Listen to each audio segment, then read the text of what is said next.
Hey, everybody, I hope you're doing well today. Well, let's take a look at the topic called diversification, which is the fifth strategy of international trade and economic development that countries, developing countries mainly, have tried to put in place in order to continue the growth and development of their countries. So let's see if we can get to the understanding the logic of this particular strategy. So the key idea, diversification, if you expand it out, really means diversification in imports. I'm sorry, diversification in exports. Gosh, I'm looking at that. I see exports and I say imports. No, the key idea here is the diversification of the things that this developing nation produces in order to maintain competitiveness or maybe create competitiveness in the world market. Okay, so another way of saying that is like the one major problem for many developing countries was this overdependence on the exporting of primary commodities. And these primary commodities are really volatile because the prices of them are really inelastic. And if you go back to supply and demand, this will think about it, it'll make sense. The demand and the supply is like super inelastic, and as a result of that, you have these massive price fluctuations. Okay, so what does that mean? Well, it means that developing countries need to have another strategy, right? And the strategy here is that they're going to push towards the development of manufactured goods. And the idea is that this will provide protection from primary product fluctuations.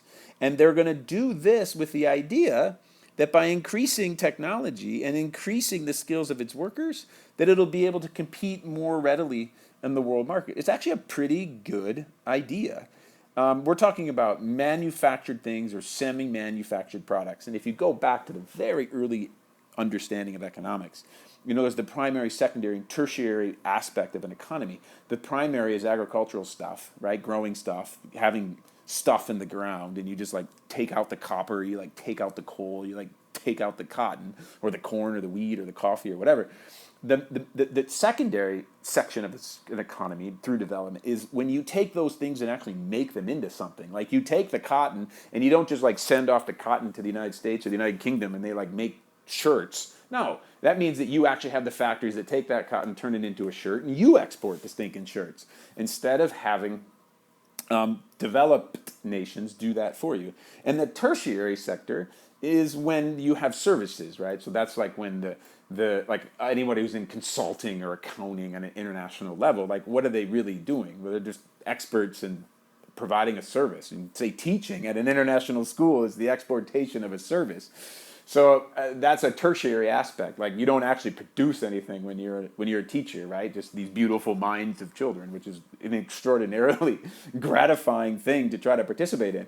But it's not actually a thing, right? So manufactured things is what developed nations want to be able to do on their own so that it can stabilize their economies, increase export revenue, stabilize or increase employment, and of course, have more highly trained workers.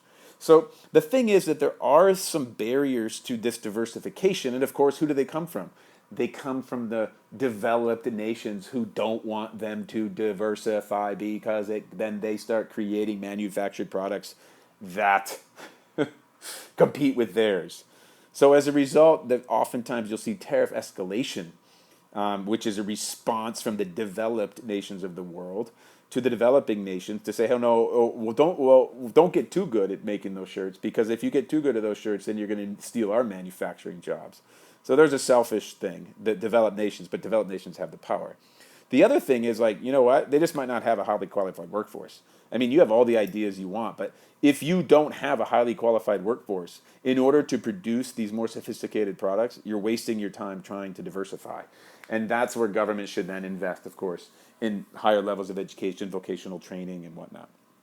Okay, so diversification in exports is what it means. This is the fifth strategy for countries, developing countries in expanding into international trade to promote their growth, but ultimately really to promote their development. All right, that's all, folks. I thought this video was helpful. We'll talk to you in a bit.